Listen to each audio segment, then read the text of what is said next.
Fix my chair a little bit. Okay, we should be good. All right, guys. What is going on? This is the Club of the Man 1993 coming at you for a special live stream of the week, as I haven't done one for a while since I was on vacation last week. And I think the week before I didn't because I was just super busy with getting ready and whatnot. 'Cause I had a lot to do the last week before I left. So we're back with these again with the special streams. I again we continue like to continue do these with my growing audience, my growing fan base. So I definitely have like asked for some suggestions also as of like what special streams I should do. I definitely made a nice list there thanks to all my good friends. So this stream, as you see, is called the WWE Top 10 Overpushed Superstars. This was a suggestion brought to you by my good friends Lauren Hutton and Dakota Vires, if I'm pronouncing your name correctly. If I'm not, I do apologize in advance that I did. But this was an idea that they both suggested to me in one of my streams this past Tuesday night when I was catching up on Raw and SmackDown. So I wanted to do this one because it was definitely a little bit of a challenge. I'm trying to think of just me being a late bloomer fan also like who would I consider, like over pushed. Now there's some superstars, that, a lot of the superstars on this list, have definitely not, I'm not saying have been like an overrated career. It's like, most of them do deserve to have some of the success they have had. But there are definitely some times where the WWE just like overdid it to a point where we're just tired of seeing the same thing happen over and over and over again, or the fact that it was getting too far and people were starting, people soured on like some of the title reigns that these superstars had, or like some people just didn't understand why they were getting the runs that they were getting. And some of these people I hate, so it's like I could have put on like someone like who just like their whole career was just like over pushed, like a controversial figure. I didn't want to do it that way, but there were some people I definitely think didn't get the right runs at the right time, and because of that, fans definitely soured on them. So that was why I kind of went with the strategies with coming up with this list right here. Hey Lauren, I'm all right. Just had a little bit of a rough day, but I'm just trying to get my mind off it. What's up, Dakota? Yes, Lauren and Dakota, again, thank you again for suggesting. I got my nose. Sorry, I'm also running some allergies. Also, hasn't really been a great day, guys. Sorry. Anyways, it's finally getting warm here, guys. I left last week. It was like in the 50s. I've been raining and snowing off, and I come back here and it's already 80s. So, anyways, but getting back to this, but yeah. So I'm going to just give you my top 10 list of people who I think at some point were definitely a little bit over pushed in their careers. Not saying I dislike these superstars. Well, let me see here. And that I absolutely cannot stand. Let me see here. What one's on here? Okay, one, yes. One recently I've hated. The other one, yes. Maybe. Most of these superstars, like, I don't like say they're like, I can't stand them at all, but there's a couple of them I'm just like, pretty much. But yeah, anyways, let's get right to it. And I will share you guys my list of my top 10 overpushed superstars I feel. Number 10 is the only women's wrestler on this list. And again, I think she is a great talent, great wrestler, but I do think a certain title reign she had went a little bit too far. And because of what it stood for, I soured on it quite a bit. And of course, you guys know what I'm talking about, who I'm talking about, of course, and that is Nikki Bella. Now, again, as I said before, I don't hate Nikki Bella. I definitely think at the time when she got the Divas Championship, I definitely think, it was, okay, because I felt at the time people like her, Paige, AJ Lee, Naomi was kind of close before she turned heel, but there wasn't too many women's wrestlers that I felt were legit. And I was okay with this. But however, the run got too long. Again, I was okay with that Divas title reign she had until she feuded with Naomi, as I said. Naomi turned heel. I did see the potential in her.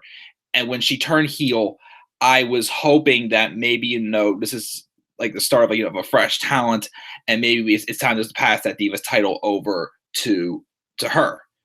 But they didn't. And that whole summer, it was either, Nikki was, having singles matches where, she was getting cheap victories, but there was also pay-per-views where she was in how many, tag title matches. It pretty much were just used just protect her. And then you think about it. Let me see here. I know she defended the title at Extreme Rules against Naomi in the Elimination Chamber match. Oh, not Elimination Chamber match, but the Elimination Chamber pay-per-view with her, Paige, and Naomi. Money in the Bank, okay, there. But yeah, Battleground, she didn't defend it. And SummerSlam, she didn't defend it either. I mean, I could kind of say the same thing about Alexa Bliss, too, because she did defend the title for a long time. But I put Nikki Bella on this list because I think the WWE did use that title reign to spite AJ Lee a little bit. And what I also didn't like is that, yes, they gave Charlotte the opportunity to stop Nikki from breaking the record. But even if Nikki would have lost the night that last Raw before the pay-per-view where Charlotte first won the championship, she still would have tied it anyways. So that didn't quite sit well for me. And I also didn't like how they did that finish where, they tried to do the whole switch with Brie and Nikki switching, and then Charlotte rolled up Nikki to get the victory. But of course that's not the case, but I just didn't like how that happened. So I don't hate Nikki. I mean, the last run she had with WWE when she was gone for a while with her neck injury, she came back, she's on SmackDown. They didn't push it how many times that she was the longest reigning Divas champion. And they just allowed the fans just to get behind her again. If Nikki would have won the women's title the last run she had in WWE recently before she took time off after her WrestleMania moment with John Cena, which unfortunately went down the drain since they split up, unfortunately. But I would have gladly accepted Nikki having a title reign during that time. But that Divas title reign again, if it would have ended, I felt in my opinion, I felt it should have, I wouldn't have soured on it so much. But because it dragged it on so long and she barely defended that summer leading up to when she became the longest reigning Divas champion, I just didn't like that. And I felt because of that, she was over pushed at the time. So that's why I put her down at number 10, because again, that's the only time I've really felt that way about her. But I just remember just really being disgusted with that run as well. But again, I don't have anything against Nikki Bella. She's great. She definitely could wrestle. But I just felt that run was definitely it felt wrong in my honest opinion. Let's see here.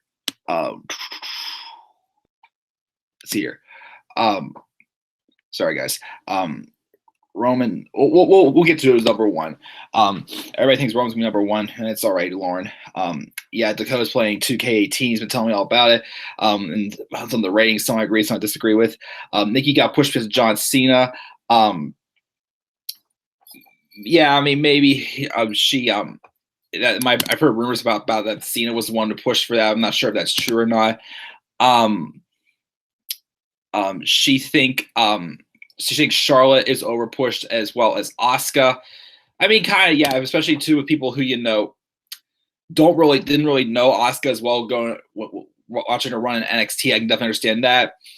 Charlotte, I feel like didn't. Well, I feel like she doesn't. I don't think she gets completely overpushed, but I feel like she definitely will eventually run out of options with how much she's already gotten in her career. But I feel like we weren't she wasn't shoved down our throats at the same time, in my honest opinion. Dakota doesn't like Asuka, it's fine. I don't think Nikki Bella is overpushed. I mean, again, just that one run. Nikki defeated AJ Lee's stream because Stephanie was punishing AJ. Also heard John Cena say it as well. Asuka's okay. She's not my favorite, but she's one of the best women right now, just a little. Most overrated women now. Charlotte, most overpushed male, Roman Reigns. Oh, definitely. Ronda is being overpushed. They maybe, be doing that too again, but it's still too early to say so also. But yeah, I hope they don't pull a Brock Lesnar on Ronda also. They're saying that the Nina breakup is just maybe a work for Total Bellas, Total Divas. Really? I did not know that. If that's the case, that is interesting though. She doesn't like Ronda. She hasn't wrestled a match on the main roster besides the WrestleMania match. Yeah, that is true. Why isn't she wrestling more? Again, I just don't understand also this whole pairing between her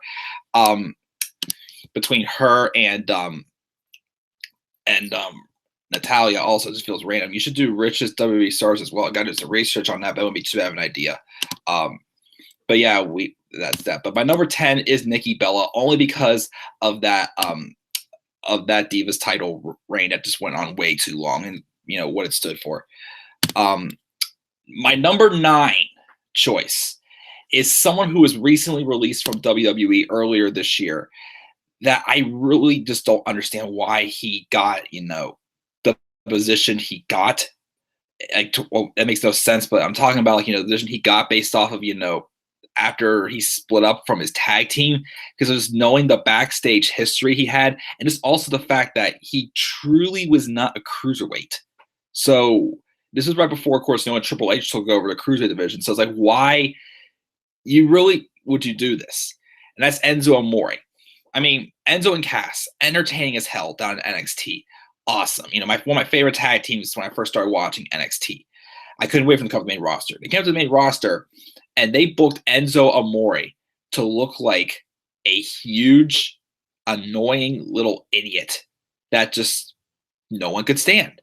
And I heard also apparently he had a lot of backstage heat also, and they split Enzo and Big Cass up, which, honest truth, again, I've said this millions of times, it's worked out for the Bar. The heel turn that the Bar had last year to Hardy Boys has worked out for them. I definitely would not say it hasn't, and I enjoy it. But at the time, I was thinking more so that the momentum was on Enzo and Cass. And if the Hardy Boys didn't return, that match at WrestleMania 33, the ladder match, was Enzo and Cass's match to win. I really thought that was going to be the case if the Hardy Boys did not return. So I thought, storyline purposes, I thought they were going to be the ones to turn heel. But instead, they split them up. And again, I would have liked to see them get a tag title run, since, they really made names for themselves down on NXT. But I also got to say, the stuff that Big Cass said in the promo that he cut the night he officially announced that he was the one who had been attacking Enzo from behind, everything was true. I wasn't happy they split up, but it was true. And then, Enzo cut a couple decent promos lead up to the match. They had great balls of fire. It was just, obvious squash match. But again, I just couldn't see Enzo as a single star. I really could not see him as a single star at all. I didn't know what was going to happen to him. So they put him in the cruiserweight division, and they turned him heel. Now, my thing is, again, why would you put the title, a championship, any type of championship, on somebody who apparently has a lot of backstage heat? You made him the top star in the division that you were treating was like the low card division, pretty much. Again, it's not great still. I mean, it's gotten better. It's not like completely A-worthy material on 205 Live, but it's gotten better because it feels like it's solely more focused on wrestling. But I just don't understand, why would you put a championship on somebody that the WWE literally was trying to find ways to literally get rid of this guy? I just did not get that, and because of that, I had to put him on this list as someone who I felt was getting over pushed. So my number 9 is Enzo Amore. Let's see here. Let's go here. Dakota says that Ronda's supposed to win the women's title at SummerSlam off of Nia. Wonder who she win off of. Ronda's making $1 million more than Charlotte. For real? Wow. And Charlotte's number 2. You should do underrated push stars. Oh, definitely. Yes, that'd be a good one. It's definitely ridiculous how Ronda's making more than Charlotte. Alexa was third, 350,000. Wow. What do you think of Ronda wrestling Mickey at live events? Yeah, I mean, what's really the beef? Well, besides the fact that Ronda saved Natalia from Mickey on an episode of Raw recently, but again, there's no story behind it. Yes, Ronda, I thought, had a good showing in her match at WrestleMania, but what's next? She's going to be standing around doing nothing at all. I'm not sure about that. Cena's still wearing Lesnar. Alexa deserves to be on this list, to be honest. I definitely thought about putting Alexa on there again. I still think she's a good talent, but I definitely think, her Raw Women's title reign went on way too long, I felt, in my honest opinion. But I do think she's a good talent also. But she's definitely an honorable mention, definitely. Lesnar is 12 million, Cena is 8.5 million, Roman is 5 million, and then Orton is 4.5. Lesnar got yet another raise. Why? Roman Orton, yeah, I'd be fine with that, but Lesnar's a part-timer. Yeah, he doesn't deserve to be number one. Yeah, there's always lawyers. Roman higher than Orton. Orton should be making more than Roman. AJ should make the most, yes. Enzo wasn't over pushed. It was just he was stupid with his gimmick and had that sympathy baby face rogue wealthy with Cass, then throw up Enzo into a stupid heel. Yeah, I guess you're right there. Ziggler would be the least pushed star, definitely. I would say that was one of the stupid gimmicks WWE has done. Definitely, Ziggler does deserve better, and AJ isn't on the list. I don't think. Ziggler should go back to New Japan Pro Wrestling. Yes, he definitely will be better off. But I guess I'm off to a bad start here, but oh well. But my number 9 is Enzo Amore. Number 8, again, this is somebody who definitely earlier in his career. Well, definitely his recent short runs he's had in WWE. I think he's done a good job for the most part, especially putting over Braun Strowman. Definitely. But I will be honest and say for a couple years, I felt that he was kind of getting in the way of some other opportunities with superstars, and that's the Big Show. Such as in 2013, whenever Daniel Bryan was getting hot after SummerSlam 2013, WWE literally, this is around the time I first started watching. WWE seemingly tried to shift all of Daniel Bryan's momentum onto the Big Show. I mean, yes, there was a storyline going on there where they were using the Big Show to do the Authority's dirty work because they're taking advantage of him because they knew Big Show was apparently broke and desperate and just is in need of things. But that's what happens every time Big Show had turned heel. How many times since Big Show, future Hall of Famer, no doubt about it. But why did they have to turn him so many times throughout his career? And especially during that run there, they pretty much took all of Daniel Bryan's main event momentum and shifted it onto him for a match at Survivor Series that was kind of meh, honestly, with him and Randy Orton. It was okay, but it wasn't really anything too spectacular match. And then also I did not like that heel run he had when he turned heel at Survivor Series 2014. It's just they go, yes, he's a giant, he's dangerous, but I feel there's times where he book him as a little bit of a crybaby. Well, during that time, not all the time, but during that time. And then whenever that heel run he had in even into the Royal Rumble 2015, I'm just why are they giving him all this time and then taking away from guys Ziggler or Ambrose or several other people, especially because I wasn't a fan also again of how it was just Kane, the Big Show, and Roman Reigns left at the last 3 in the Royal Rumble. Well, Rusev also, but Rusev was laying outside. But I just was not a fan of that at all. Why did they have to have Kane, the Big Show, being main attractions for being part of the Authority? They could have had the Ascension when they first came up to the main roster. They could have got off to a good start by being henchman in the Authority or something like that. But instead they used the Big Show. Again, he definitely has a Hall of Fame career, definitely, no doubt about it. I feel they definitely just used him a little too much. Of the fact that it's why is it? I mean, he even mentioned himself in an interview recently on a podcast. He mentioned the fact that he doesn't like TVs. He'd rather do live events at TVs. He doesn't like the stuff that he was being paid to go on TV.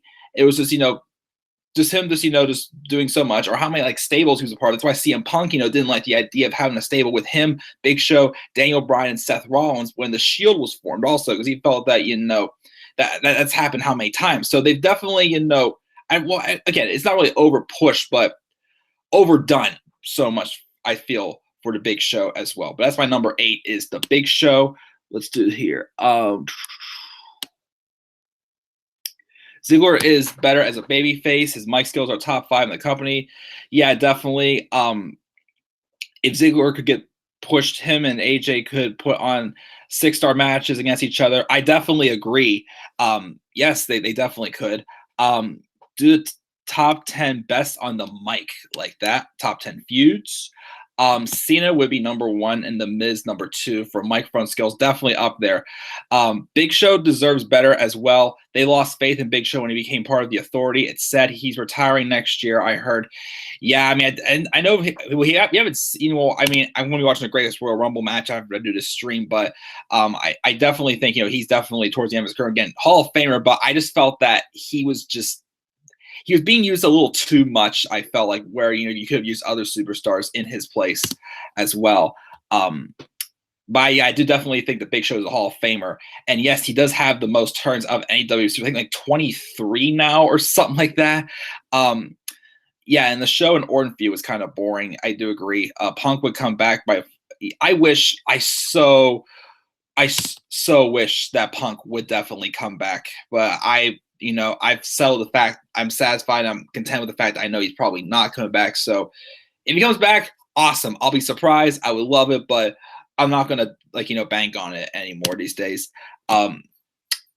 Show's last heel run was atrocious. Definitely, Cena joined the Authority instead of Big Show. It would have been much better and more shocking. Well, definitely, yeah. I mean, that's money right there. Like I didn't like the way also they brought back the Authority. Also, it was just Rollins threatening to break Edge's neck. So just because that Cena brought back the Authority, it looked weak. Like some big swerve or something that bringing back the Authority, not just Rollins is threatening to break a retired wrestler's neck. I wasn't a fan of that either. But Cena joining the Authority would have been a huge swerve. Punk will never return. He could be under pushed by again because of that last run. It's like he didn't need to be in that position at all. But that's why I said at the beginning of this video, some of these people aren't really over pushed, but definitely overused in some ways also. I couldn't really think of guys who were completely over pushed in my opinion though. Neville is returning on Sunday to attack Rollins. Is that for real, Dakota? If that is true, please send me a link on Twitter or something like that. Definitely check that out. Wow, that would be awesome to see Neville back. I mean, I thought Neville was going to be back after WrestleMania, but I don't know what's going to happen now. But man, dude, that would be freaking awesome. And we also got Robbie in the live chat. He said, "What's up, Mike? So you're listening to Lauren and Dakota today? Just today is what we're doing? Then where are my Kyrie Sane ice cream bars?" I need a good chuckle. What's up, Robbie? Thank you for joining me live. It's definitely been a while, man. It was cool being on your side of the coast this past week. But yeah, definitely thanks for joining in the live chat, Robbie. Long time no see. Dakota said he saw it or he heard it on a podcast. If you have any link to that at all, Dakota, please definitely send me that over Twitter. I would definitely be interested in seeing that story or hearing about what's going on. But yeah, so my number 8 was The Big Show. Number 7, guys, please don't hate me. Please do not hate me. Again, this guy is definitely great. He's definitely done a lot of great things for the WWE. But of course, there was a time where he was getting a lot of title opportunities, and there was times where he should put some people over, in my honest opinion. I respect this guy. He definitely has had some great matches. He's great on the microphone, but I will not deny that there were definitely times where, he definitely needed a change in character, as we just talked about recently with him joining the Authority, which is also why, again, I put him down lower on the list because although probably a lot more people who hate this guy, but I would put him up higher. But again, I don't completely hate this guy. I just think that, there were definitely times where they didn't book him properly and he didn't properly put over some stars like Wade Barrett, Bray Wyatt, Rusev, Baron Corbin this past year. He put over AJ Styles. He put over, of course, he probably put over Randy Orton at times also when they feuded. Him and Triple H also, a couple others. But, he didn't really put over Triple H. Triple H had to be one to put over Cena pretty much, if you know what I mean. But I hate to do this, but my number 7 is John Cena. Again, John Cena, honestly, is a great wrestler. He can wrestle. He can definitely wrestle. I will give him that. And he definitely is great on the microphone. But there were several years where it seemed like, he was the one always getting title opportunities. And he was booked as a way where you definitely wanted to see one day him just somebody else get put over. And definitely, his babyface run definitely just, in some it sometimes, just lost its mileage. It wasn't fresh. It wasn't new. It was the same thing all the time, which is why a lot of us would like to see Cena go heel. Definitely for a swerve for a change, but WWE refused to do that. I mean, yes, it's great he does a lot of Make-A-Wishes. It's great. He's a great role model for a lot of kids. But, there's a lot of other people who do the Make-A-Wishes besides Cena also as well. I guess why like Punk mentioned in his podcast, like even on commercial still, it just gets shown like John Cena or Roman Reigns, or very few get honored for doing their Make-A-Wishes, where a lot of people do them also. Just that they have Cena supposed to wear, which again, I'm not saying Cena's bad for what he's doing, but it's just that the WWE has just kind of like pushed him for way too long until like 2014 or 2015 when they finally, eased back on his push. But also, of course, the time when I really praised Cena also was his U.S. title run in 2015 when he, brought back the U.S. Open Challenge, brought back a lot of prestige to the United States Championship, and he was bringing out the best in the opponents that he faced, like in Neville, Kevin Owens, Sami Zayn, Dean Ambrose. Of course, my favorites were the two matches he had with Cesaro, all of them. But from like 2009 to like 2013 or something like that, maybe even a little bit earlier than that, it just seemed like that every pay-per-view, Cena was always, in the main event, getting the title opportunities. Heck, when CM Punk was the WWE champion for 434 days, I think I counted.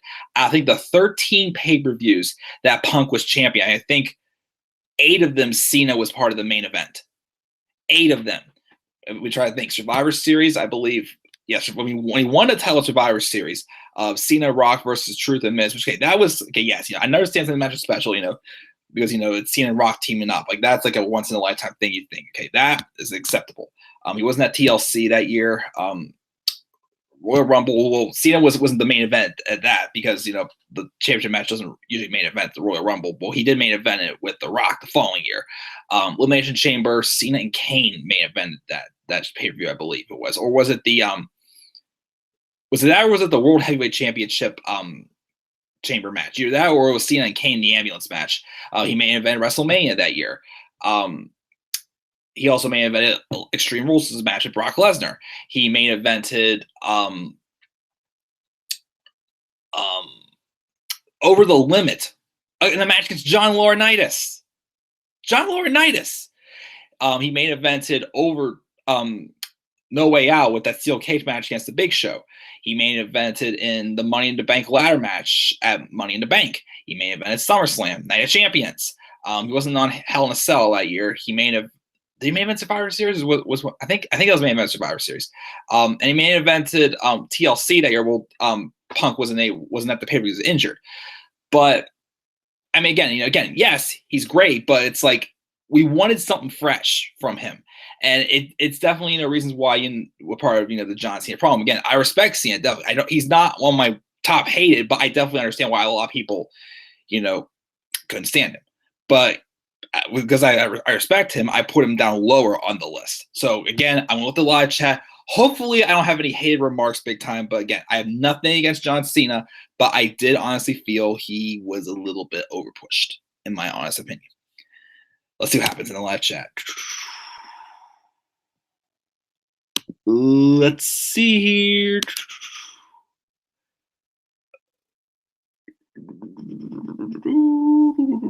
Let's see here. What's up? Neville versus Seth Rollins for the IC title would be awesome. Yes. Remember the match they had where Neville almost won the world title on Raw? Yes, that was an awesome match. They should have switched the roles with Orton and Cena with the Authority storyline with Cena as a heel and Orton as the face. I love that idea, Lauren. That would have been awesome. I love for Neville return. Also, Neville's one of the best high flyers. Rey Mysterio is the greatest high flyer ever. He thinks it's Jeff Hardy. It's definitely possible. Yeah, he's 40 years old and still do a swanton bomb. To an extent, I love that as he got older, he did start to push people over. Oh, definitely, yes. Cena should have put over Rusev and Wade. You're right there.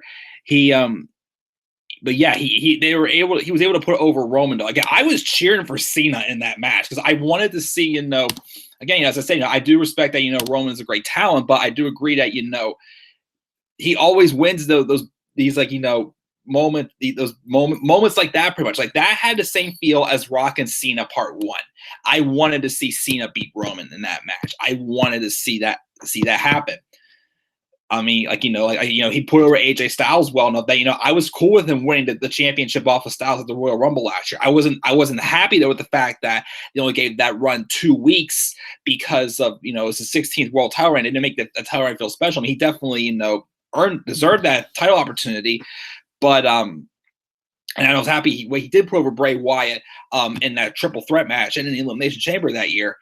But yeah, it definitely, understood there. I can't find the thing with Neville. It was on Cage Side Seats. I'll definitely check it out. Cena needs to win the IC title or turn heel on his last year. Yeah, because Cena, it definitely, that's the only title he's never won is a career, the IC title. So I wouldn't mind seeing him go after the IC title. I mean, him and Rollins could have a feud for the IC title. They have great chemistry. They had a great showing in the Gauntlet match like they did. Yeah, Robbie said John Cena versus John Laurinaitis main event over CM Punk and Daniel Bryan. What a shame. Definitely. Daniel Bryan versus CM Punk should have main evented. Can't stand Laurinaitis. My name is Mr. John Laurinaitis. I am the Executive Vice President of Talent Relations. Man, my throat's already in the I can't do that voice without coughing, guys. Oh, man, my mom works with somebody who's actually a pretty lazy worker also. He looks a heck of a lot like John Laurinaitis. And literally every time my mom talks events about him, I literally just play John Laurinaitis' theme music for the heck of it. But, man, I can get some water for that now. Man, it's hot in here. I gotta open the window or something. But let's continue with the live chat.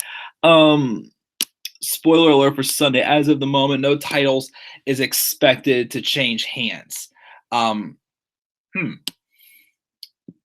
No title for Orton, Alexa, or Shinsuke. I mean, I could see Orton possibly winning or Jeff retaining. Alexa, I don't think she's going to get the title. Shinsuke, maybe. I hate spoilers. That's why I don't watch them. Mike, I was expecting you to tell Lauren, you're a genius, Lauren. That's why I like you, because of a great booking for Orton and Cena switch roles. Okay, I will do that. To quote my hero, Daniel Bryan. Ready, guys? You're a genius, Lauren. That's why I like you. Thank you for plugging that out there, Robbie. Also in Robbie's Nakamura voice, I don't speak English. Oh, sorry, no speak English. By the way, guys, let me get your thoughts on this also. What do you think also of Nakamura's new theme song? I personally think it's a little too much. It's not him. Like, they're trying to push him as being, the rock star of WWE. That rock remix to it just doesn't fit him, in my honest opinion. I just want to know what you guys thought of that new theme song for him as well. Just catching up with the live chat there, but okay, keep stuff coming there, guys. But I'll do that. And here's the thing also. If you guys do are offended, of course, by any of these people I put on this list, and also if you do like Shinsuke Nakamura's theme song, and if you are offended by that, or what? Okay, that's way off. Okay, well, I was just trying to lead us a way to do another impression of Shinsuke Nakamura. Okay, basically, if you want to call me names, which I know none of you guys in the live chat would, you guys are my friends. Here's what I say to that. Let's take some stands and break that down so words will never hit me. The way he said that sounded just so awkward. Anyways, back to my list as we just got talking about John Cena. Number 6. I made sure to be a little bit specific about this one because as the Demon, I never really saw him as being completely overpushed, in my honest opinion. Because, I mean, he definitely, I thought was toned down as the Demon. But as a corporate figure, though, he kind of rocked in that same boat as the Big Show whenever the Big Show was part of the Authority. And, of course, I'm talking about not Demon Kane, Corporate Kane.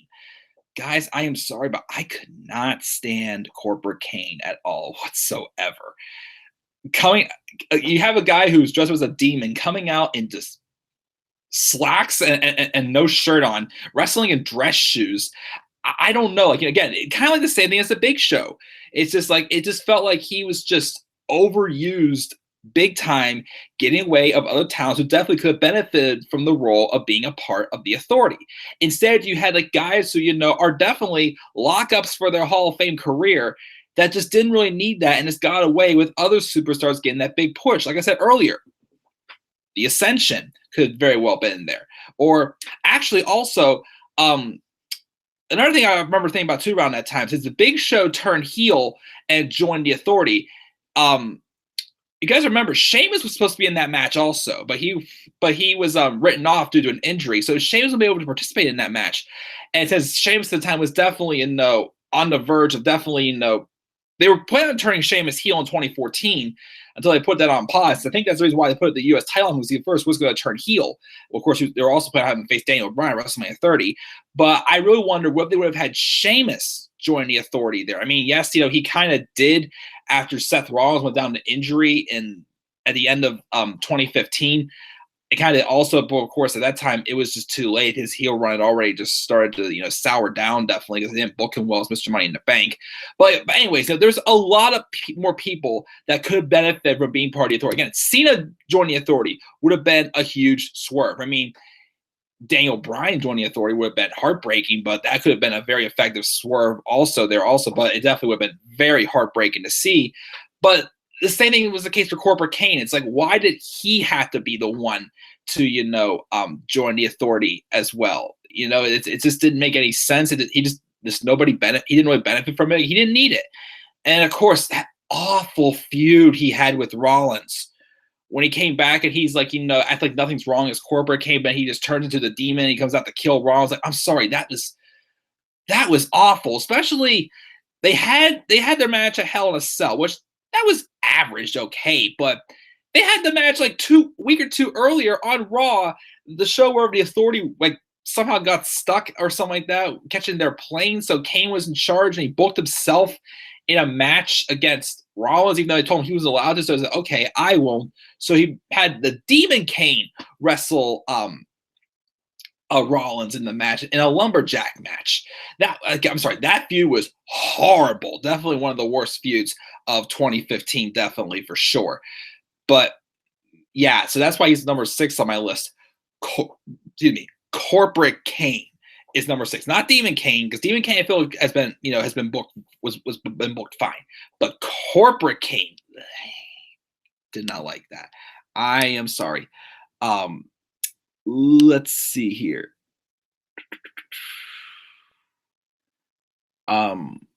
Let's see here. They put it so people can't sing along where he is here.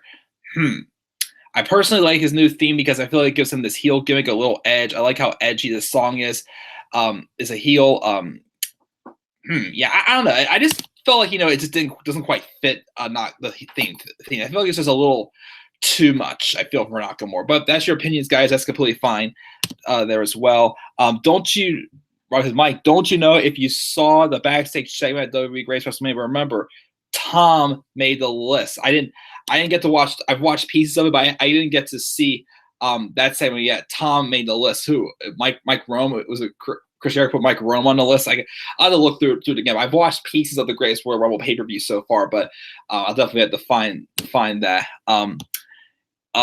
Where he's a heel, they done it for you to listen. The crowd can't sing along with it now. Oh, that is it's a very interesting point, though. Definitely, I can understand why it's kind of hard to understand. It's a little like too much, but that's definitely a good point. I like that. Yeah, definitely. Thanks for mentioning that, Dakota. Love you too, Mike. Thank you, Lauren. She doesn't like Shinsuke's new theme. They should get a new one. It definitely doesn't fit. Okay, so most of us, some like some adult, that's fine. Bobby Lashley needs a new theme. I mean, his is all right, I think, in my honest opinion, but that's fine. Laura Knight is married to Nikki and Bree's mom. That's right. That he is Daniel Bryan's father-in-law. She misses Lashley's old theme. Did you know every champion WWE is a babyface except SmackDown's tag titles, SmackDown Women's, and Universal? Not too bad of a balance, at least. There was a time that I remember like almost all champions were heels a couple of times. I remember that happening. Because yeah, let's see here. Who are the champions right now, including NXT? Let's see who we got here. That's my app. Waiting for my app to load.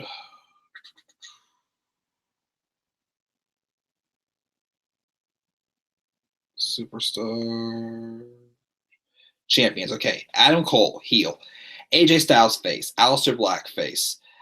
So 2-1. Bobby Fish heel. Brock Lesnar. Well, I mean, Brock Lesnar is kind of more so of a tweener, I feel. But lately, I feel like they've been using it a little bit more as a heel. So we see here we have 1, 2, 3 and 2, 4 and 2 with Carmella, 4 and 3 with Cedric Alexander, 5 and 3 Luke Harper's a heel, 6 and 3 Kyle O'Reilly, 6 and 4 Nia Jax, 6 and 5 because Pete Dunne is technically kind of a babyface now. 7 and 5 Roderick Strong is a heel. 8 and 5 Rowan is a heel. 9 and 5 Shayna Baszler working 9 to 5. Sorry. 9 and 6 Rollins. 9 and 7. 9 and 8 because of the tag team. 9 9. Actually, we're pretty even on baby faces. I think baby faces and heels because both the Hardys are baby faces. Bray Wyatt's a baby face. Rollins is a baby face. Well, I mean, some of this is by the Freebird rule. Actually, that's right, because you weren't counting NXT titles before also. So we're pretty even on. But I'm sorry, I had to exit that. Let's look at the main roster, though, because that's what Dakota was referring to.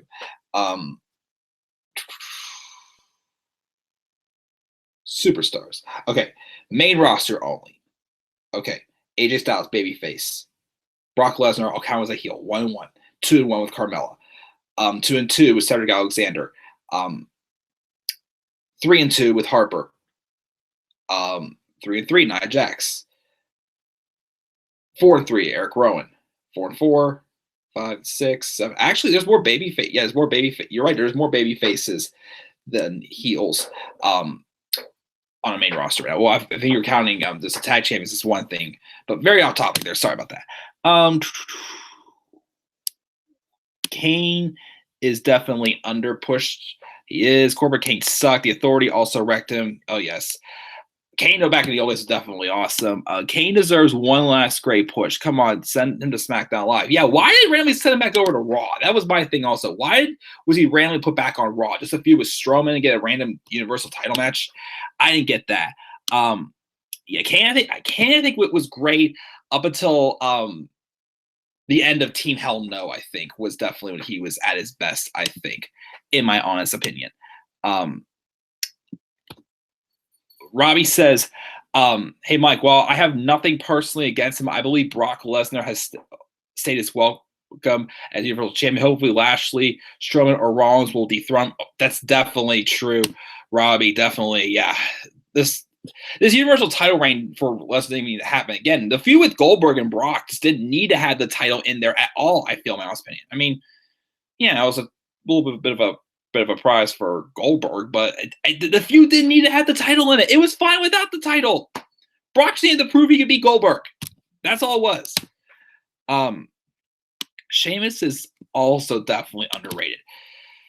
Yeah, definitely. I mean, he's definitely had some bad booking situations. I mean, he's been doing great with the bar, but I feel like, as a single star in his main event runs, he's definitely didn't quite get the greatest booking. But, I definitely think Sheamus also is someone who it was underappreciated with all of the work that he definitely does as well. But yes, Lesnar is 2 of the most overpushed stars at the moment, definitely. Lauren Light, the Kane Rollins feud, that's fine. Lesnar over push number 2, Roman number 1, and Shinks Braun's number 3. That's completely cool with me. It's a Japanese rap lyrics. Okay. Candice LeRae wins. She hopes that Candice LeRae wins the NXT Women's title. Definitely someday. She definitely will. Yes, I definitely think NXT is definitely building up Dakota Kai as like next Bailey, pretty much the big next underdog. But I kind of hope they don't give the match yet. Like I still think that Shayna Baszler should remain champion until Survivor Series weekend. I keep thinking for NXT. And let's see here. And Robbie says, and Mike, with her appearing on the show next week, I bet you can't wait to have some crunchy, creamy, soft, baked Vanessa Bourne ice cream flavor. Yeah, maybe. Yeah. A few others definitely up there also, possibly. Lauren, I honestly think heels make better champions than faces. I mean, the exception is sometimes they overdo the whole cowardly heel thing as champions. Some could, yes, but again, also getting back to the fact that WWE knows how to, book heels better than baby faces. So that's definitely a good point there, Lauren. Cesaro's underrated. No doubt about it. Yes, no doubt about it. Cesaro's underrated. Should have been a world champion. Kairi Sane, the next NXT Women's Champion. I mean, she definitely could be. I mean, the only thing is, I just don't feel the a feud with her and Shayna would be quite as fresh. Well, there was a little bit more. It wasn't quite much of a face to heel dynamic in the Mae Young class, but I definitely have nothing against Kairi Sane eventually being an NXT Women's Champion.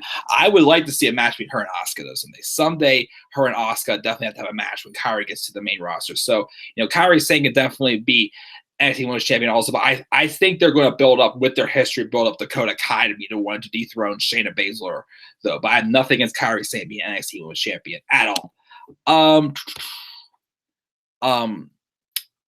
Dakota agrees to Cesaro. Heels are more entertaining than faces now. Oh, definitely. Yeah, look at Chris Jericho when his last heel run. Dakota claims Jeff Hardy is his favorite to watch. He's definitely very awesome to watch again. With me being a late bloomer fan, I was so happy to see the Hardy Boys come back and have another run with WWE like they are right now, because I didn't get to see them live at all. So I'm definitely glad they're back as well. Hardy is definitely awesome. Are you going to put Triple H or Orton on this list? I actually did not put them on the list because at least, I mean, some people do consider them over pushed, but I feel like, they at least brought some different elements to the table also, which is different. It's weird for me saying that, even though I put Nikki Bella on this list, but I did not put Triple H and Orton on this list. So they are not on the list at all. She did not like the Jeff versus, I missed Dakota's comment. Jeff Hardy versus Matt Hardy feud in 2008. It was the best feud of the year. Hardy is all Jeff Hardy. She thought the Jeff and Matt feud sucked. I mean, I definitely also I think Jeff said in the podcast that a feud was with him and his brother. It's just like it didn't feel like something that a lot of fans would want to see. But I definitely thought the matches they had weren't too bad. Definitely they had, but it was definitely not the greatest. She's glad I didn't put Orton and Triple H on the list. It won feud of the year. Oh, wow. That's pretty cool. But yeah, I will continue on the list. He's still coming into live chat, guys. But yeah, number 6 is Corporate Kane. Number 5 on my list is somebody that I hope does not come back to WWE again. I've heard of rumors of recently maybe returning, but him returning again just did nothing for me. And honestly, he never really did much for me at all. Apparently, WWE wanted to push him to be the next, Mexican, superhero pretty much into WWE, but it just did not work out. And he's caused a lot of backstage controversy also. Actually, he's definitely overrated in my opinion, but it's Alberto Del Rio, definitely. I don't know, just never really was that big of a fan of him, really. And he got the spotlight a lot. They tried to give him a rocket ship push when he first came on to the scene in WWE in late 2010, I believe it was, or a little bit earlier, mid 2010, maybe something like that. I just never really got behind him. And then I just didn't really like, the U.S. title run he had with the whole Mex-American gimmick with him and Zeb Coulter in 2015 when he returned out of nowhere. I was pissed when he returned. I'm just like, why would he bring him back? And then he returning him for a year, and the same crap just happened. And it's obvious. I mean, he definitely is caught trouble. He was released from Impact Wrestling, but I feel like the WWE was just not meant for him, really. I felt, and he just kept giving him the spotlight. The League of Nations thing. I'm sorry, that went sour. I mean, here's the thing.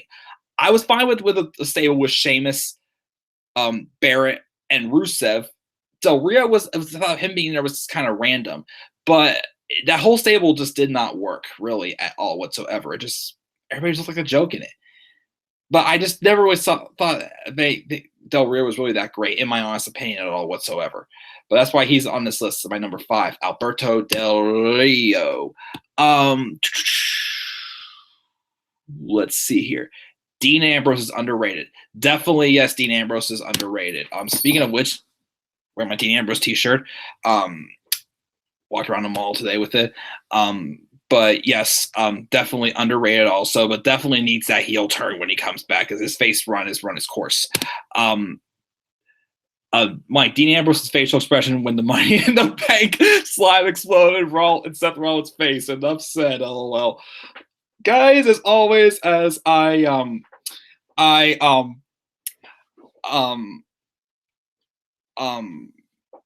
let me go to my Twitter here really fast here because Robbie just mentioned something, and I probably mentioned this how many times, and I am sorry. But once again, hold on. Top of my Twitter cover is literally that face that Dean Ambrose made when Ronald with that Money in the Bank contract that he got squirt with that slime. It's like, I'm sorry, that was not me, guys. I just literally cracked up. But yes, that has literally been the cover photo from my profile picture is me and a bunch of baked egg cheese biscuits, but my cover photo was definitely Dean Ambrose's face. And again, it's the album cover for the Dean Ambrose's theme music on my phone also. But yes, Robbie, I love that face. That is hilarious as well. Lawrence said, Jinder is also overpushed. I put him as number 4, LOL. We'll get back to that in a second, Lauren. Dakota says, did you know Jeff Hardy won Superstar of the Year in 2011, but it was in TNA? I did not know that. Lawrence said, yes, Del Rio, I hated. He was awful. Too many pushes, and he always fucked up within the WWE. Definitely, yes. Punk won Superstar of the Year in 2011 in WWE. Well, definitely. He deserved it. He had the Summer of Punk. You should also top 10 GMs and champions. I could try that. I made CM Punk a motherfucking superstar. Jeff Hardy. I said, LOL. Oh, my goodness. That feud in 2009 definitely they had was really awesome that they had. Don't think do you think setting is over pushed? I'm not sure what you meant to say by that. Do you think Seth Rollins is over pushed? I don't. Definitely not. Seth is definitely not over pushed. He was kind of being a little underutilized for a while, I felt, but they're definitely putting some mileage in him also. Finn is underrated in number 1 in 1 point. I definitely think he's definitely underrated at all. Have you noticed the crowd, Lily, they don't cheer for him as much? Who are you talking about, Dakota? Yes, Dean's feud with Seth was definitely awesome in 2014. I'm hoping to see that feud reignite with the roles reversed whenever Dean returns also. Should have been a Mania this year if Dean didn't get hurt. I love that Dean face. Jeff Hardy, Seth Rollins, and AJ Styles are the most cheered wrestlers. Well, definitely, yes. Jason Jordan is overrated and overpushed. Ooh, I forgot to put him on this list. That's a good one there. I like that. Or was it 2012 that Jeff won? Not sure. Show's called Takeover, right? I love that line from when Rollins randomly showed up at Takeover San Antonio last year. They don't cheer for Finn as much. Yes. That's what we meant. Dean versus Roman feud, please. I want to see that feud happen. I mean, they've had a couple, they've had a couple encounters and any fatal fours or triple threats they've had. They had the one-on-one match at Survivor Series 2015, which was too short, way too short of a match. But I definitely want to see a feud between the two also. I mean, heck, if it wants to be the main event, like a Universal title feud or a WWE title feud, cool with me. Definitely. It'll definitely put Ambrose over as a great heel. Bring out the John Moxley and him pretty much. But yes, I definitely want to see a Dean and Roman feud. Also, hey, Mike, earlier today at work, I was thinking how great a feud between a face Rollins and a heel Roman would be for the IC title. Roman wanting to eliminate Rollins. Robbie, I will say this again. As I said to Lauren, I was saying, you're a genius, Robbie. That's why I like you. I would love to see that, definitely. Finn is always booed. Yeah, definitely. He doesn't deserve. For every time he's cost him a major opportunity and championship. I mean, exactly, though. That is true. And also the same thing with Roman and Seth, but also with Rollins and Balor. Did you see the ending again also to the Greatest Royal Rumble Intercontinental Championship ladder match that they had? Balor was about to get there, but Rollins just squandered right by him. They're planning the season. That's why I said in my top 10 topic there, that's uploaded before I did the stream, that I feel the seeds are really planted for Rollins, for Balor to eventually turn heel. I mean, if Neville doesn't return and attack Rollins during their match on Sunday, then I could see possibly being Finn could do so also on Sunday as well. Because the seeds are planted there, but I think it's definitely time we consider turning Finn heel. Finn versus Styles feud, yes. Does having his push he deserves to win the IC title? Yes. For the WWE title, Finn versus Styles, yes, definitely that match needs. I mean, they had a great match at TLC last year, but we definitely know they can do a lot better, even better than they had last year at TLC. Man, he saved that. Could you imagine? Once again, I'm expecting something to appear on my phone shortly by saying this, since Robbie's in the live chat. But could you still imagine if they did the Pumpkin Demon versus Bray Wyatt and Drag at TLC? That would be my worst match of the year, definitely. That would take the cake as worst match of the year last year, I felt, in my honest opinion. Seth versus Jordan. Not at an A show, but I'd maybe check that out. Gable versus Jordan. Yes, I want to. That's actually a match I would like to see. Finn to SmackDown Live. I really thought that was going to happen, but it did not. But we'll see what happens when he stays on Raw. Chad and Jason, please. Yes, definitely. Keep going here as we just talked about Alberto Del Rio. Now, number 4. So, Lauren. Remember earlier I said I'll get back to it when you mentioned the fact about Jinder Mahal being number 4 on my list? Well, good minds do think alike. And once again, Lauren, you're a genius, Lauren. That's why I like you, because Jinder Mahal is my number 4 on this list. As I quoted one of my old professors in college, you can't make gold from poop. Well, that's exactly what they tried to do to Jinder Mahal. Made him, 3MB. He was away for a couple years. They brought him back, that whole inner peace gimmick, and he did nothing for me. They put him on SmackDown Live. He was not winning any matches at all whatsoever. Any matches. Same with, Dolph Ziggler, who for a while was not winning any matches. Same with guys like, Bo Dallas or Curtis Axel or, I don't know, Rusev, Bray Wyatt, something like that. A lot of those guys weren't winning matches either.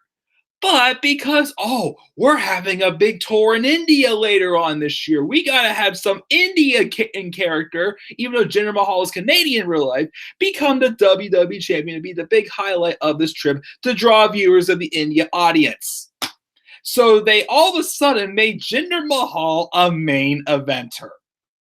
And at first I heard it was just a test run because, again, it was supposed to be Rusev winning the title off of Randy Orton at Money in the Bank. But that didn't happen because they apparently were enjoying this Jinder title run. And you know what? At first, it was okay because Jinder was actually cutting decent promos. But he still was not impressing me that much in the ring. And yes, I'll give him credit. He had one good match recently, and that was a match he had with Chad Gable on Raw recently. And I thought the match he had with AJ Styles at Clash of Champions wasn't too bad also. The guy can't cut a good promo for crap, talking about, just trying to, stir the pot between people over, ridiculous stuff that only, a 5-year-old would literally do to try to make people upset.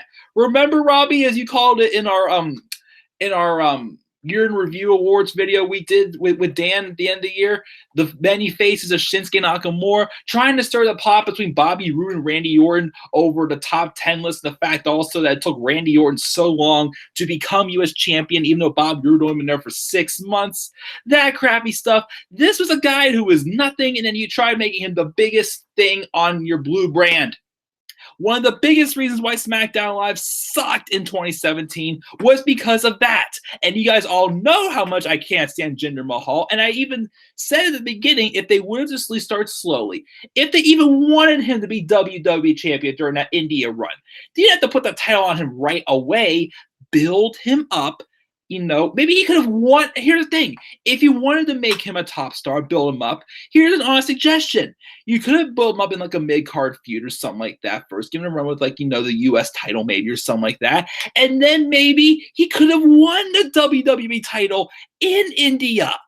You didn't have to have him go on a 6-month pointless main event title reign when he wasn't even close to being ready. Again, why?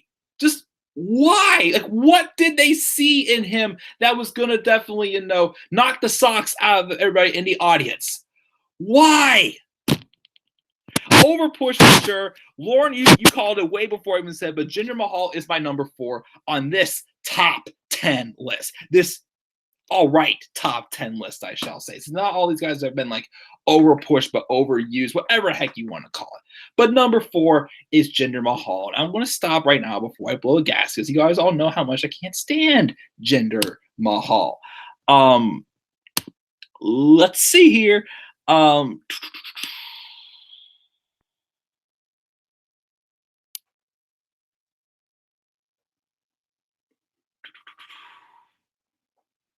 Let's see here. Where were we at? Yes, Joe definitely shocked me as well going to SmackDown Dakota. But I definitely do think though that with how stacked some of the talent were on Raw, I feel like him or Strowman, like one of the two, definitely need to go over to SmackDown. Definitely, so that way they could not have anybody else get in their way, pretty much, I felt. So Joe going to SmackDown was a shocker, but I think it's definitely an excellent move because I think sometime this summer I can see him win the title definitely this summer also. That's why I suggested earlier, if in my top 10 topics video, here's what happened. Since a lot of you are saying this idea about Jeff Hardy winning Money in the Bank. Well, what happens if AJ retains the championship Sunday and he feuds with Joe? Joe wins the WWE Championship. Jeff wins Money in the Bank, and eventually Jeff cashes in on Joe, wins the title, and eventually, like end of the year or something, maybe whatever the pay-per-view, December or even January, Shinsuke Nakamura wins the title off of Jeff Hardy there, and it sets him up for a match between Daniel Bryan and Shinsuke Nakamura at WrestleMania. Like, I'd be cool with that if that's happening. Yeah, Joe goes to SmackDown is awesome. Sasha overpushed. Nah, no way. Sasha definitely, deserves better because she deserves to have, a credible title reign, not just these 3 weeks title reigns that she can't seem to,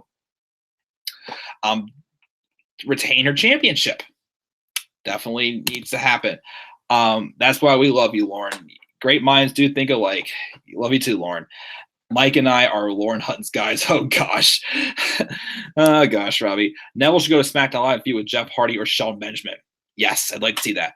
Joe versus Finn would be amazing. Even Joe versus Seth. Joe versus Seth, I felt like definitely had more mileage in their feud than because they got cut off last year because it turned out because I think what was supposed to happen was Braun Strowman was probably supposed to face Lesnar and Vince's voice, WWE great balls of fire, but then Strowman had that arm injury, so instead of having because I can guarantee you they probably would have had that ambulance match between Reigns and Strowman at Extreme Rules, and the winner of that match would have probably gone on to face Brock Lesnar at Great Balls of Fire. But instead, since Braun got hurt, they had that fatal 5-way. So because of that, I definitely think the Rollins and Joe feud got cut off. But I would like to see that feud.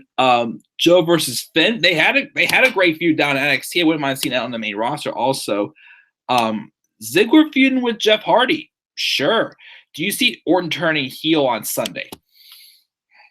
Again, it's possible, but I as I keep saying, I think the WWE are starting to just more so treat Orton more like a tweener these days, I feel. So I'd say most likely not. Actually, I had on Instagram. SmackDown Live sucked because the writer had faves. Yeah. Oh, you didn't know?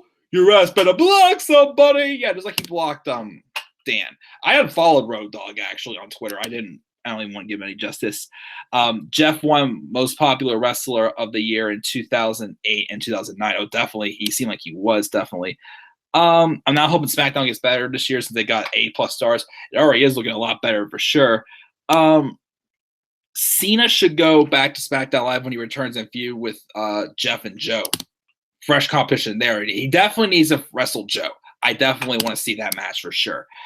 Sasha to SmackDown Live. Yeah, I definitely thought either her or Bayley would go to SmackDown Live. Someone just please turn already between the two of them. Sasha or Bayley. One of them. Please just turn. Turn already. This feud is dragging out way too long.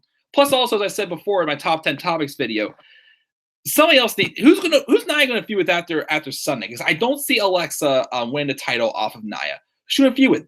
Mickey? That's not gonna be fresh at all. So I feel like she got to feud with either a heel Sasha or a heel Bayley. One of the two of them for her next feud. Because there's no one else for her to feud with. Unless they do the freaking Riot Squad. Not gonna go there. But anyways, Styles versus Hardy, yes.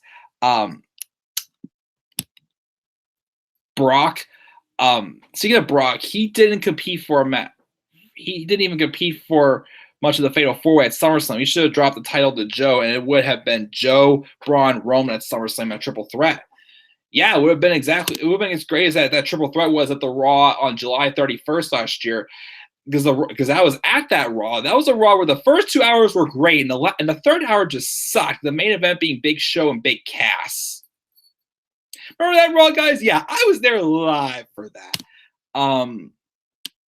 Robbie, add me on Twitter, Instagram, this, and that. Lauren, I still cannot find you on Twitter. So just follow me from all I know in the description. Did you know Orton versus Triple H won feud of the year over Hardy and Punk in 2009? I did not know that. I mean, Orton and Triple H's feud, I thought the story was pretty good. I mean, I don't know how all the matches went, but I know the WrestleMania 25 match was a little bit of a letdown. It wasn't awful, but a little bit of a letdown. Definitely from my watch. I didn't think it was anything like too spectacular. WWE gave up on Sasha apparently. That's ridiculous. Styles versus Hardy, yes. Styles versus Orton, yes. Joe and Orton, yes. Joe versus Cena, yes. Hardy versus Cena, yes. Big Cass or Big Ass, yes. Big Ass. I love calling him that. Orton versus Triple H deserves to win feud of the year in 2009. It was great, definitely was. 2000 Orton was the best year. Yeah, 2009 was probably when Randy was in his best element as a heel. I definitely think as well. Man, he was definitely very dangerous, especially with that story with him and the McMahon's feud with each other. I definitely think that was probably some of Randy's best work. I definitely think back in 2009. Yeah, the Punk and Hardy feud also was good too, with Punk going very personal with Hardy about his drug use. Also, I mean that both of those were definitely close choices for the 2009 feud as well. Oh, I got another feud that was great for 2009. How about Santina Morello as Miss WrestleMania? No, probably the worst, I'd say, from 2009. Let's see something different. But moving on now, Jinder Mahal, number 3.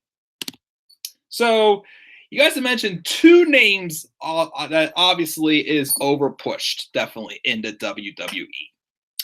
Well, those 2 are not my number. Either one are my number 1. They're my numbers 2 and 3 because I feel they still have at least had some great moments. Because the number 1 that I have, to me, never really had and never really was supposed to get pushed in the first place, based off a rumor that I heard fairly recently. So I will get to that rumor that when I get to number 1. But my number 3 is Roman Reigns. And, again, as I said many times, I do believe Roman Reigns is a great talent. I want to like Roman Reigns. That's how many times I have his t-shirt in my closet. And I want to like him. He's a great talent. But the problem is, I keep saying, the WWE continued to book Roman Reigns in a way that has Vince, Kevin, Don, who really loves Vince and does everything that he says. Okay, I'm literally training myself doing this. But anyways, but yes, because it all definitely started because Roman was obviously being the one booked up to face Brock Lesnar at WrestleMania 31. But then that hernia injury happened. They brought him back, and he just didn't allow the fans to really, get behind him as a single star. They threw him in a Royal Rumble. They already, just made all the fan favorites look like jokes, especially Daniel Bryan. Again, Daniel Bryan didn't have to win that Royal Rumble, but his elimination at least needed to matter. They made him look like a freaking idiot. Everyone in that match looked like a freaking idiot. They were all dumped out like they were garbage. And it was just too predictable. And from there on out, Roman suffered because of that. And they just continued to, slow down. And here's the thing also, what I noticed too. Every time they start to book Roman good, they would just like, oh, they like now, let's do it now, let's do this now. And as soon as they would it would like get what they wanted, and he got a good reaction towards this is when he won the title in Philadelphia, they started doing this again. Settling in and doing the same crap that they did before.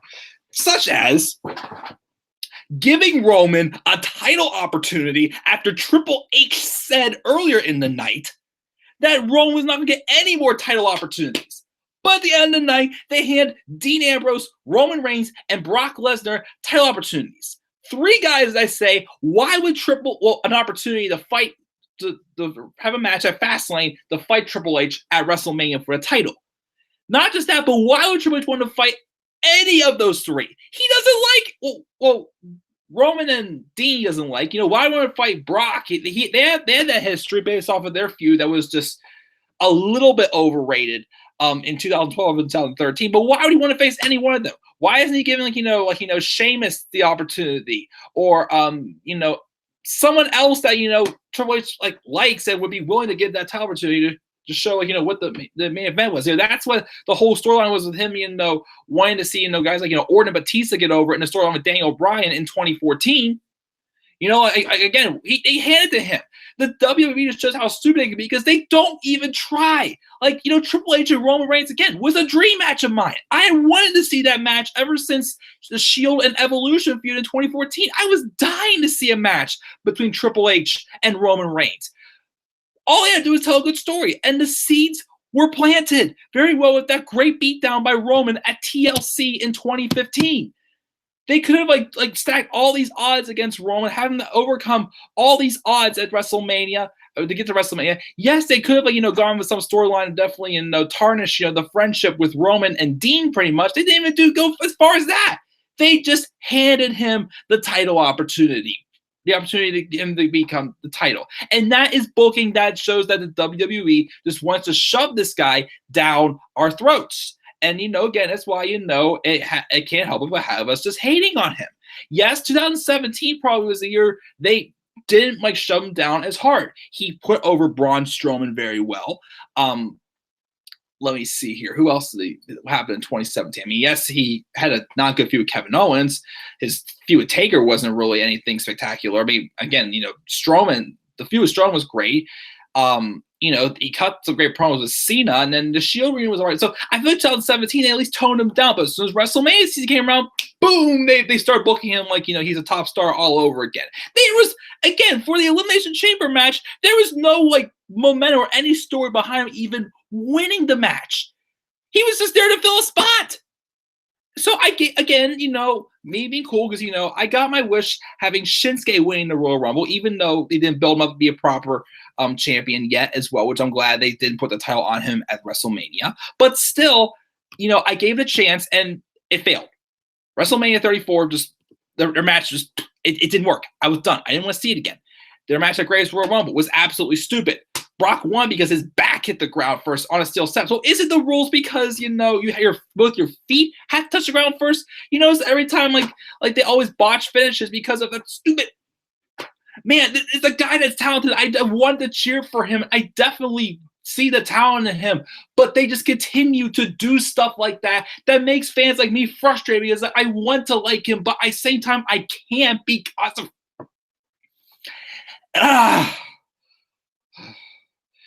If my parents weren't home, I would do that thing. You ever just get up from your seat and just walk out of the room, shut the door, just scream, and come right back in? That's just what I want to do right now by talking about that. Again, the guy is talented, but you can't book him in a way that has Vince and everybody else going, suck it. Prime example, when he feuded with Daniel Bryan at Fastlane in 2015 and he won, the next night, Daniel Bryan cuts this promo. It sounds like Vince. It sounds like Vince having him saying, "Here, your heroes even pointed over how great Roman is." Or even another prime example where I think Roman should have turned was when Seth Rollins returned from his knee injury. All Seth had to do was admit to Roman's face that he was more over than the crowd, and he could have pulled off a double turn that way. The guy's talented again, but you just book him crap. Turn him heel. Please just do it. Please. See what you guys said here, because I'm really fired up now, and it's sweating balls in here.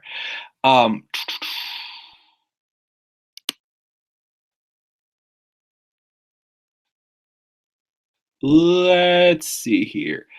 Can we get 09 to 11 Orton back? Sure, I would like to see that. 05 to 2010 Cena back, okay. I heard about that on a podcast, Dakota. Santina was stupid. Yes. I wasn't ready. Santino in the 2009 Royal Rumble. Mahal number 1. Well, Mahal was number 4. You'll never guess who number 1 is on this list. Lawrence is out of the Shield. Dean was supposed to be the star, not Roman. Yeah, because like Dean was supposed to be called up in 2012 to feud with Mick Foley before the Shield form. That's right. So definitely, actually Seth was. That's why Triple H picked him. Lawrence stepping away for a little bit. Okay. Dakota said, I hear Roman is turning heel. It'd be nice if it happens. But I just don't trust WWE to actually pull it off. I'd like to see it happen, but I just don't trust WWE to pull it off. Apparently, yeah, I hear rumors that Strowman is the face. Now, it would be nice, definitely. The nicest guy out of the ring is Hardy, Jeff Hardy, and Matt Hardy, and Dolph Ziggler. He met Matt in 2008. He asked me my age. I told him, he said, I remember them years. He said I was too busy beating up Jeff. Oh, goodness. He met Matt before he turned on Jeff. That's pretty cool, man. Did you meet anybody else besides the Hardys? I mean, so far in my early WWE career, I met Daniel Bryan literally 2 weeks before he announced his retirement, AJ Styles when he was WWE champion, and this year I met Kurt Angle. So far, I struck gold 3 times pretty much, and hopefully I'll meet some guys next year when I go to WrestleMania, since WrestleMania is just 7 hours down east from me. Yeah. You also met Michelle McCool. Nice. Very nice there. But yeah. But yeah, Roman Reigns she's hotter in person. It was the same time I met Matt. Nice. Of course, Taker picked a good one there. That's right, because she got the Undertaker chance when she appeared in the women's Royal Rumble match this past year. But yeah, Roman Reigns ended up being number 3 on my list as well. So that's my number 3. Number 2, as I said before, 2 guys are definitely mentioned constantly in this list. Well, in the live stream by my fellow live streamers, live chatters, that these 2 are definitely overpushed. And this one is definitely overstaying its welcome as well. This is one of the guys also that people think should be my number 1, but it is not my number 1. My number 2 is the Beast Incarnate Brock Lesnar, which, yes, don't get me wrong, there are definitely several people that I wouldn't mind seeing Brock Lesnar have matches with, like Kevin Owens, which, I mean, not as excited as I probably was, before his Universal title run, but even though Owens has definitely revived his career, but I just know it's going to happen. Brock's probably going to beat him. I wouldn't mind seeing him and Joe try again, or him and Strowman try again, but I just can't trust that Brock's going to give a crap. Definitely try again. Brock and Nakamura wouldn't be too bad of a match. Brock and Bobby Lashley, I want to see that. There's still some people I want to see him, but I just feel that, ever since that WrestleMania 32 match with Dean Ambrose, when it just showed that Brock just literally just did not give a crap. He just didn't really put on good matches really after that match, I feel. And him being Universal Champion has just kind of felt pointless. I mean, you could have kept him around, but he doesn't need to be Universal Champion. You don't need a part-timer. It just, why does, it just makes me mad.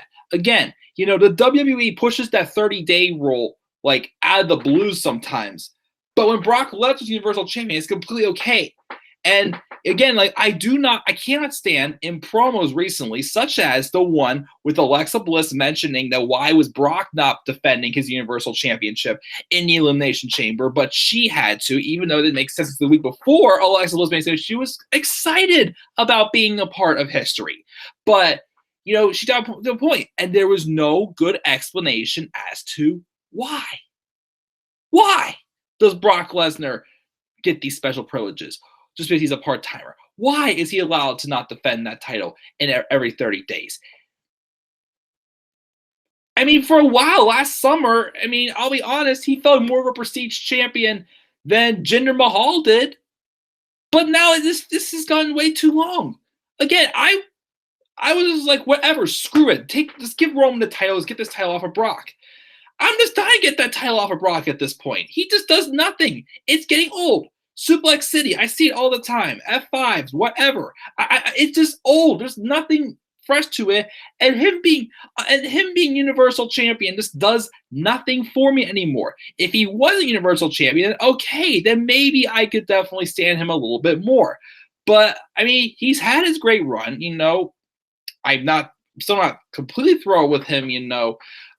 Conquering Undertaker's streak, but that's probably what definitely got him some more momentum going, definitely, because you remember it brought him in and he lost to John Cena. He had a decent but not that great feud with Triple H. Of course, his match with Punk was awesome. We remember that. Didn't have a good match with the Big Show at all, but I'll give him his first run at WWE champion was good. It wasn't too bad. I mean, it wasn't amazing, but it was good. But this run is just, it's overstaying its welcome. Why? I don't know. I don't understand at all. Brock doesn't need to be champion if he's going to be a part-timer. He doesn't need to be champion. And he didn't need to have a pointless over a year-long title reign than he is right now. I don't get it. I really do not get it, guys. I really do not get it. Let's see here. Let's do this. No, Brock was not my number one. Brock and Roman were my number 2 and 3. I hope one of you guys remember this guy who I'm about to mention as number 1. Michelle is awesome. Hey, Mike. Just when you think I can't talk myself again, where are my Lacey Evans ice cream bars? Oh, man, Robbie. I heard the nicest are Charlotte, Braun, Cena, Orton, Nikki, Daniel, Paige, Jeff, Lita, Edge, and Kane. By the way, also, I've heard rumors that apparently Kane won the primaries for the election for mayor of Knoxville, Tennessee. So congratulations to him, definitely. Matt he's awesome. She's heard the rudest are Seth. I've heard some stories about Seth, but most of them, a lot of people are saying it's like, during times like, superstars, just want to be left alone, I hear. But I mean, there may be more to it. I mean, I've seen a couple people posting videos and Seth seems to be getting a lot of the fans there, honestly. But, there may be some miss. But I heard most of the people that I've heard from the rumors about Seth is that they just bother him at times where it's like, I could see, why people would want to be bothered, by then, Sasha Banks, I've heard stories about her there. Maria, you referred to Maria Kanellis, I've heard there. Naomi. I'm surprised by that one. JBL, oh, definitely. John Bully Layfield. Don't like them. Dakota doesn't like Orton. Tori and Bray, she thought were nice. She said we're nice. Great. Lesnar being a real ass. Yeah, I can see Lesnar being an ass. I don't think I'd ever want to meet him in a dark alley. Seth, I don't see him being rude.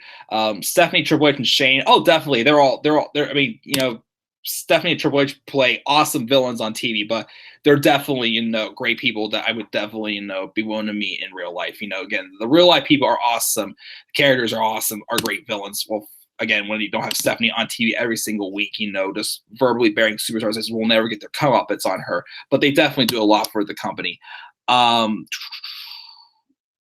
can never see Brock Lesnar being part of like a big signing or anything like that. Why does Lesnar hate everyone? I do not know why Lesnar is. Did you see when Triple H was talking about Cena and make a little kid cry and then went over and yeah, definitely. I did see, I do remember that. Yes, he did break character to definitely, say, hey, I didn't really mean it. I'm just, doing my job here pretty much and whatnot. I remember that as well. You should also do, top 10 WWE couples and couple storylines. If I can think of some good ones, there wasn't not really too many love stories I see more. Well, some were good, but I haven't witnessed the best ones yet. But maybe that's definitely a possibility. That was awesome, definitely. She's going to head to bed. Great list. See you in the next review. Oh, you got to hear my number one though, Lauren. Sweet dreams, definitely. Lesnar being just an ass or a big ass. Oh man. Yes, I'm glad you got to meet Orton Lawrence. I know he's your favorite. Definitely. Yeah. Okay. Well, if I can catch Lauren real quick before she goes to bed, is you're kind of interested in who my number one is. My number one over-pushed wrestler is somebody who I just never even thought was talented in the first place that got pushed, like Jinder Mahal. But the fact also is, I don't know. I mean, I honestly could have the same reasons to put Jinder Mahal at number one all over this guy, because my number one on this list is the Great Khali. That's my number one overpushed wrestler. I read a rumor recently that apparently the reason why Khali won the world championship back in 2007 was because I think it was Mr. Kennedy and Edge, I think it was, both got injured that year, and they didn't have like another big monster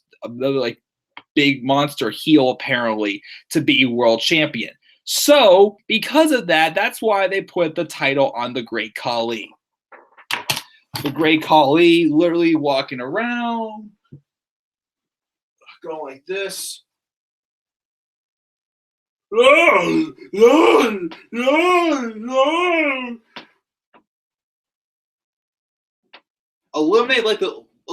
from the Royal Rumble by Beth Phoenix. Thanks for Kiss. He's a Punjabi playboy. Who would ever want to pucker up to him? No offense.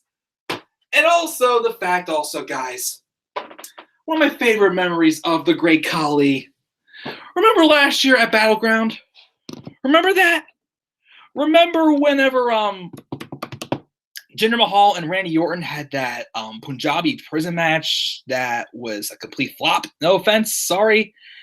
And remember when the Great Khali returned and just for one night just to help Jinder Mahal? Again, my reaction when the Great Khali first came out, when he was real big, he'd be one. When Jinder's music hit, I'm like, okay, what? Like, I'm thinking, if they would pull that off for some reason, like, no way. But then when they literally showed Khali coming out, this was my immediate reaction.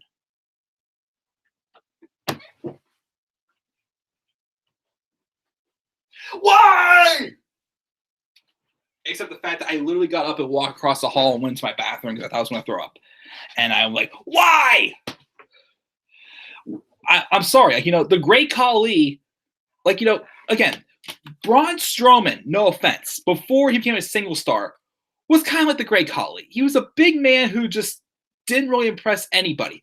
That's exactly who the Great Khali was to me. He was nowhere near world champion material. Yes, he was 7'4".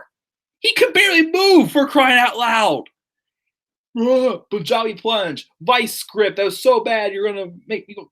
Cut me a break. He couldn't wrestle. I'm sorry, he couldn't wrestle. And also another fun fact about the Great Khali. Again, with me being a late bloomer fan also, the first WWE event I ever attended was the Christmas edition tapings for Raw and SmackDown in 2012. I was introduced to the Great Khali as the world's tallest Christmas elf. Just a year earlier, I was Hermie in my school's Christmas play, and I thought I was the tallest Christmas elf. But the Great Khali was the world's tallest Christmas elf, who could barely move. And at least, Great Khali, this is him probably, me as Hermie. Guys, I just don't like to make toys. Very random, but very random. But still, the Great Khali. He never had any successful runs, in my honest opinion. Very, very overrated, overpushed, should never have been a world champion. Only was a world champion because Mr. Kennedy, who they were planning on giving a massive push to, he was going to, again, the story was Mr. Kennedy was supposed to be Mr. McMahon's illegitimate son. Because I guess it was going to tie in also with that whole angle wherever Vince McMahon, apparently died. It was going to be revealed like 9 months later that he lived, and Mr. Kennedy was kind of behind, was part of the scam or whatever. And then that's why he won Money in the Bank. But I can't remember if he either got injured or he was suspended for violating the wellness policy first. Because both of them did happen that year, I believe. But because of that, that's what stopped this push. Because he was supposed to face Triple H for the championship at WrestleMania 24, from what I've heard. It was supposed to be Mr. Kennedy. But then Mr. Kennedy got hurt, and then they put the illegitimate son storyline on Hornswoggle, and then also they gave Money in the Bank to Edge, and then Edge eventually became world champion, but then Edge got hurt, and then they put the title on the Great Khali. Sorry, the man has never impressed me. At least Brock Lesnar and Roman Reigns can wrestle, in my opinion. And yes, they're overpushed, but at least they've had some worthwhile moments. To me, Jinder Mahal could have been even higher than Brock and Roman, I feel, my honest opinion. He could have been, but I'm going to stick my list. But Great Khali, definitely number one, in my honest opinion. Never liked the Great Khali. All right. Let's see was there.